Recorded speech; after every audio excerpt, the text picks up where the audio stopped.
page 15, chapter 2, number 2. A stone is dropped from 75-meter high building.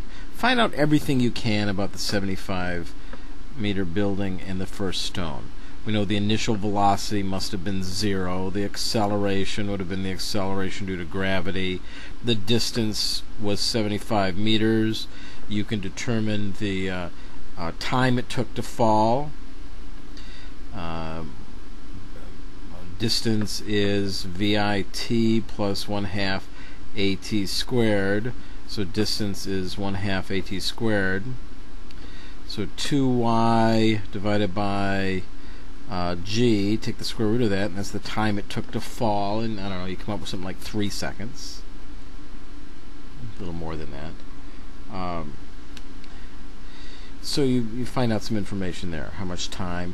With distance and time, you could come up with average velocity, and certainly with average velocity and initial velocity, you come up with final velocity. Unnecessary for this problem, I think, but you could still do it. Now, a second stone was thrown after the first stone had fallen 15 meters. Well, how much time went by for it to fall 15 meters? Well, the same equation. Distance is equal to 1/2 AT squared. Let's resolve it and say how much time went by. Instead of 75 meters, the total time to fall, how much of the time was spent falling the first 15 meters? So 30 times 10 is 3, square root of 3.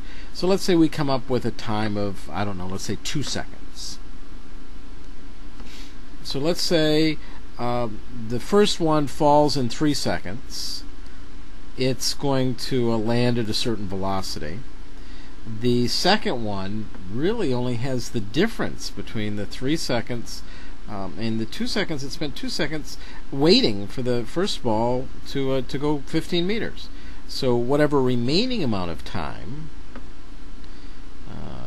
3 seconds minus 2 seconds, will be the amount of time left for the second ball, which must have some final velocity in order to reach the bottom, which is going to be equal to its initial velocity squared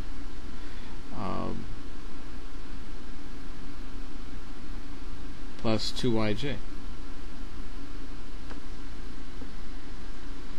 So we've got distance, we've got acceleration, we've got final velocity. Well, you have to find final velocity, and there's a slight trick to that. And then I think this might give you some hints. Good luck.